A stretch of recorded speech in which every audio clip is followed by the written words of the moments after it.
ses tenues soient bien ajustées pour qu'elle ne frotte pas et lui évite de se blesser. Quant au reste, Liesel se réveillait tous les matins 30 secondes avant la sonnerie de son réveil. Elle se levait, se brossait les dents, mettait ses verres de contact, rentrait ses cheveux sous un bonnet en coton quand il faisait froid, sortait et se mettait à courir. Les bienfaits de cet exercice étaient évidents, bien sûr, sur le plan physique.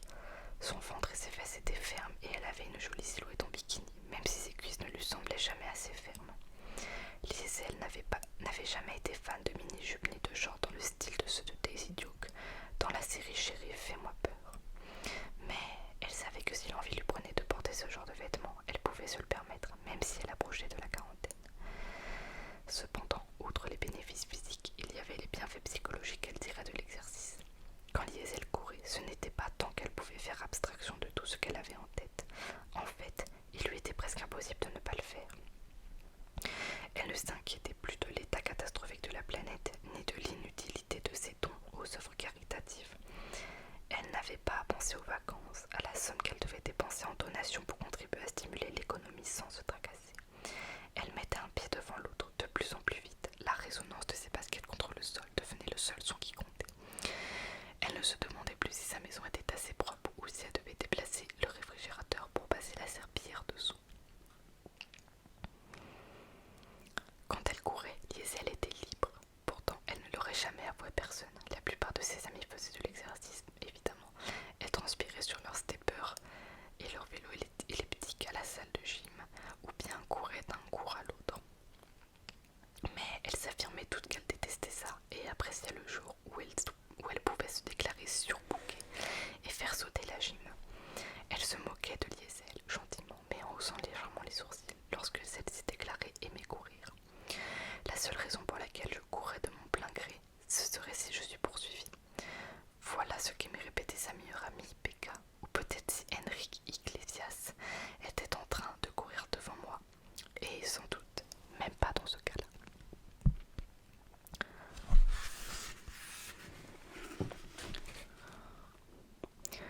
Becca avait épousé son petit ami à la fac, Kent. Ils avaient 3 fils et une fille gâtée mais adorable prénommée Annabelle, que Liesel aimait emmener avec elle pour des sorties entre filles, visites dans le salon de beauté pour se faire poser du vernis par exemple, ou bien voir un dessin animé Disney.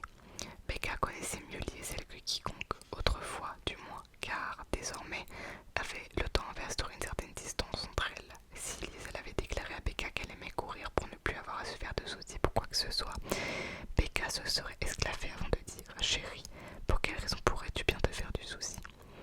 Christopher non plus n'aurait pas compris. Il se serait probablement vexé à l'idée que Liesel puisse fuir certaines pensées. Il l'aurait pris pour lui, elle le savait. Lui qui était d'une telle sensibilité. Quand elle remplissait le réfrigérateur de fruits, de légumes et de yaourts basse calories parce qu'elle s'efforçait de manger sainement, il lui reprochait de penser qu'il avait quelques kilos à perdre et plongeait la tête la première dans un sachet de curly.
où les voitures qui filent ne faisaient pas attention à elle et où elle risquait de se retrouver dans un tas de neige ou un fossé. Il suffisait qu'un automobiliste imprudent en train de répondre à un SMS ou bien de chercher une fréquence à la radio et elle se retrouvait en sang telle une héroïne de Stephen King.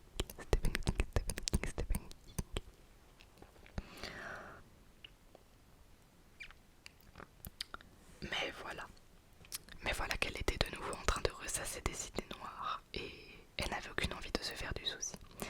Elle respira l'air de février, plus glacé qu'elle ne s'y attendait. Elle respira l'air de février, plus glacé qu'elle ne s'y attendait, introduisit les écouteurs dans ses oreilles et mit la musique. Oh, c'était cet adorable Henrik, lui chuchotant d'une voix de crooner toutes les choses salaces qu'il allait lui faire. C'était une chanson que lui avait offerte Becca. Celle-ci avait un penchant pour les chansons aux paroles osées, depuis qu'elle avait volé à sa sœur aînée l'album Controversy de Prince. Un pied devant l'autre de plus en plus vite. Son souffle s'échappait de sa bouche en épais panache blanc. Seule sur le sentier, elle s'imaginait en dragon crachant de feu. Son iPod lança un nouveau morceau et les notes jaillirent, une sorte de ballade death metal aux paroles si larmoyantes qu'elle se mit à rire, mais avec un rythme glaçant, grinçant et cinglant qui lui échauffa le sang. De plus en plus vite, là, sous les arbres, le soleil avait moins réchauffé le sentier. Elle devait contourner des amas de neige plus gros et même parfois des flaques à moitié gelées. Liesel avait beau savoir qu'elle allait au-devant d'une chute, elle atteignait ce magnifique état d'absence où elle ne pouvait plus se concentrer sur les rythmes violents des battements de son cœur à ses oreilles, la saveur du vent sur sa langue et sa brûlure dans ses narines, où ses genoux se soulevaient puis redescendaient, où ses pieds frappaient le sol et où ses poings allaient et venaient d'avant en arrière. Certains appelaient ce moment l'euphorie de la course. Liesel avait atteint cet état plusieurs fois et ça n'avait rien à voir avec la sensation de délire, de confusion et de tourbillon que procurait l'herbe. C'était autre chose, quelque chose de bien plus fort. Fonçant dans le sentier vers la passerelle qui enjambait la nationale, elle s'efforçait d'y parvenir. Comme elle n'allait pas tarder à s'en rendre compte, les panneaux qui prévenaient les automobilistes, les ponts avant les routes s'adressaient également aux coureurs. Liesel n'avait pas fait 3 pas sur la passerelle qu'elle rencontra la première plaque de verglas. Les 2 foulées suivantes la projetèrent, bras en l'air et dos arc-bouté contre la rambarde, qu'elle heurta de l'épaule puis de la tête assez violemment pour que ses mâchoires s'entrechoquent. Ses dents mordirent à peine le bout de la langue, mais la douleur fut instantanée et fulgurante. Elle se retrouva étendue sur le sol, le ciel et la terre tourbillonnaient autour d'elle, et elle entendait le vacarme assourdissant des voitures en dessous. Merde, merde, merde, merde, merde. Oh, ça faisait un mal de sa mère, comme aurait dit Becca. Sauf que rien de pareil n'arrivait jamais à Becca, puisque celle-ci ne courait que pour fuir quelque chose. Liesel, sous le choc, poussa un gémissement, puis un autre plus fort. Elle n'en retira aucun soulagement, mais cela lui insuffla la force nécessaire pour se relever. Elle s'aida de la rambarde puis s'y cramponna. Ses moufles ne lui apportèrent pratiquement aucune protection contre le métal froid. Ses fesses lui faisaient mal, ses genoux lui faisaient mal, et aussi le bas de son dos et de l'épaule qui avait cogné. Sa tête ne sembla pas blessée, mais sa langue la faisait s'ouvrir lorsqu'elle la frotta contre le bord de ses dents. Cependant, la douleur ne l'empêcha pas de recommencer son geste à 2 ou 3 reprises. « Bordel !» dit-elle à voix haute. Elle palpa ses membres l'un après l'autre, mais rien ne semblait cassé. Elle avait déchiré le genou de son pantalon de randonnée et les lacets de ses chaussures s'étaient dénoués, mais elle n'était qu'à s'arrêter là. Le retour à la maison promettait d'être long. Comme elle fouillait dans la poche de sa veste à la recherche de son téléphone portable, 2 ambulances et 3 voitures de police passèrent à toute vitesse sur la route en direction de la sortie de la ville. Tous les gyrophares et les véhicules étaient activés, mais pas les sirènes. Elle les regarda disparaître derrière la colline. Évidemment, elle avait déjà vu des ambulances et des voitures de police, mais autant d'un coup, c'était un peu bizarre.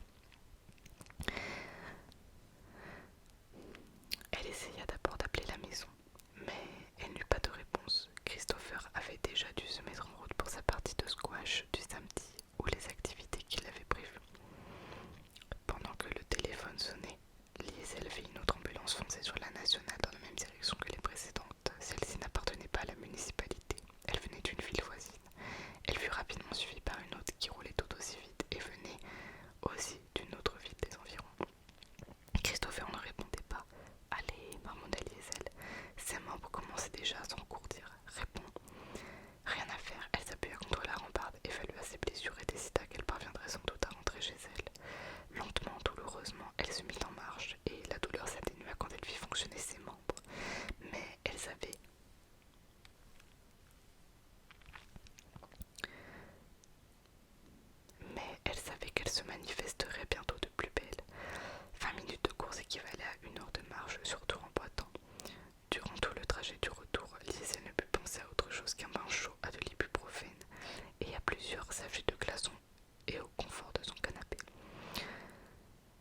par le nez et expira par la bouche, s'efforçant de retenir ses pleurs comme elle aurait combattu une nausée.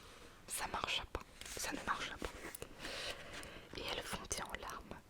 Ce n'était pas à cause de la douleur de ses genoux, son dos, son épaule, même pas à cause de la douleur qui s'insinuait et croissait son ventre et qui, loin de s'améliorer, empirerait dans les 2 jours à venir. Ces maux-là étaient physiques. Or, tout comme les bénéfices de la course à pied étaient doubles, cette souffrance-ci était elle aussi à la fois physique et psychologique.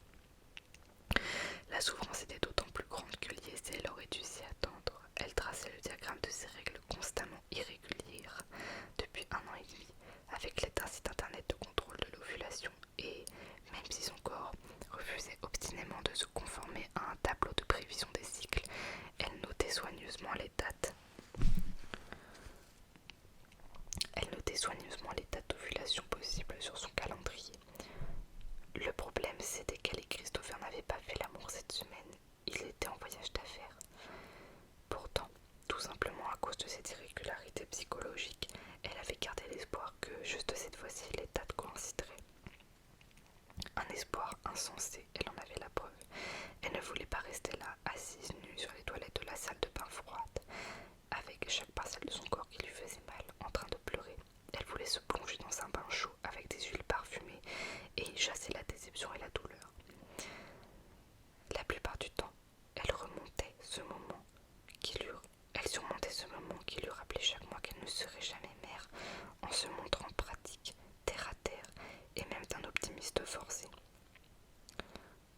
Bien sûr, son horloge biologique était inexorablement,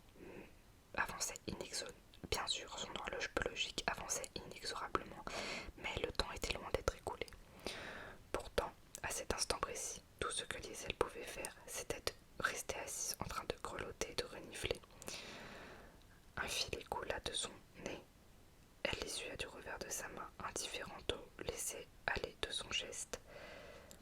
Elle ne pourrait même pas partager sa déception avec Christopher, et c'était sans doute le pire de